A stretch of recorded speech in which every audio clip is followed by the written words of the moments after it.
സ്വന്തം ശരീരത്തിൽ ഒരുപാട് കുറവുകൾ ഉണ്ടായിട്ടും അതെല്ലാം മറച്ചു വെച്ചുകൊണ്ട് മറ്റുള്ളവരുടെ കുറവുകളെ കണ്ടുപിടിക്കാൻ നടക്കുന്ന കുറേ മൈത്താണ്ടികൾ നമുക്ക് ചുറ്റുമുണ്ട്. അങ്ങനെയുള്ളൊരു മൈത്താണ്ടിയെ നമുക്കിവിടെ പരിചയപ്പെടാം.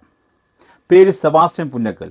ഇയാൾ പറയുന്നത് എന്താണെന്ന് നമുക്ക് കേൾക്കാം. അബ്രഹാമിന്റെ പിതാവിന്റെ പേര് ഖുറാനിൽ പറയുന്നത് എന്താണ്? ഖുർആൻ പ്രകാരം അബ്രഹാമിന്റെ പിതാവിന്റെ പേര് ആസർ എന്നാണ്. തോറ പ്രകാരം അബ്രഹാമിന്റെ പിതാവിന്റെ പേരെന്താണ്?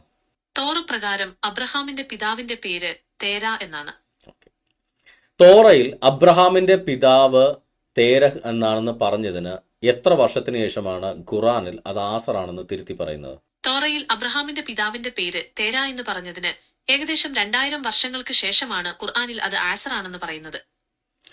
ഒരു വേദഗ്രന്ഥത്തിൽ ഒരാളുടെ പിതാവിന്റെ പേര് എഴുതിയിരിക്കുമ്പോൾ അതിനുശേഷം 2000 വർഷങ്ങൾക്ക് ശേഷം ഏതെങ്കിലും ഒരു അറബി വന്നിട്ട് അതല്ല വേറെയാണ് പേര് എന്ന് പറഞ്ഞാൽ അതിന് എത്രത്തോളം വിശ്വാസ്യതയുണ്ട്? ഇയാൾ പറയുന്നത് ഇബ്രാഹിം നബിയുടെ പിതാവിന്റെ പേര് ആസർ എന്നാണ് ഖുർആനിൽ പരാമർശിക്കുന്നത്. അതേസമയം ഏകദേശം 2000 കൊല്ലം മുമ്പ് തോറ എന്ന ബുക്കിന്റെ അടിസ്ഥാനത്തിൽ അത് ഇബ്രാഹിം നബിയുടെ പേര് തേരഹാണെന്ന് തോറ എന്ന ബുക്കിൽ വെളിപ്പെടുത്തുന്നുണ്ട്.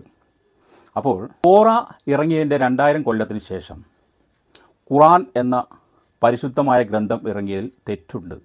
അതിൽ ഇബ്രാഹിം നബിയുടെ പിതാവിൻ്റെ പേര് ആസർ എന്ന് പറയുന്നത് പൂർണ്ണമായും തെറ്റാണ്.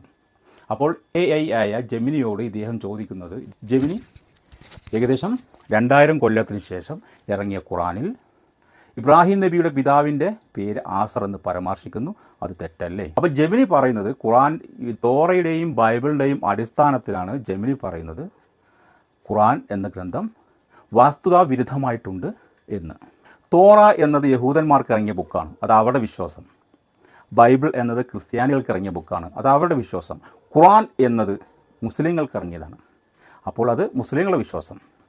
എന്നാൽ ഇയാൾ ഇവിടെ ഖുർആനെതിരെ ആരോപിച്ച തെറ്റ് പൂർണ്ണമായും നിഷേധിക്കാൻ കഴിയും. ഇവിടെ നമ്മൾ മനസ്സിലാക്കേണ്ടത് പരിശുദ്ധ ഖുർആൻ പഠിച്ച പണ്ഡിതന്മാരും ഇസ്ലാം മത വിശ്വാസികളും അഭിപ്രായപ്പെടുന്നതും വിശ്വസിക്കുന്നതും ഇപ്രകാരമാണ്. പരിശുദ്ധ ഖുർആനിൽ ഇബ്രാഹിം നബിയുടെ ബയോളജിക്കൽ പിതാവ് ആരാണെന്നും ഇബ്രാഹിം നബിയുടെ പിതാവിന്റെ വംശാവലിയെപ്പറ്റിയും പറയുന്നില്ല.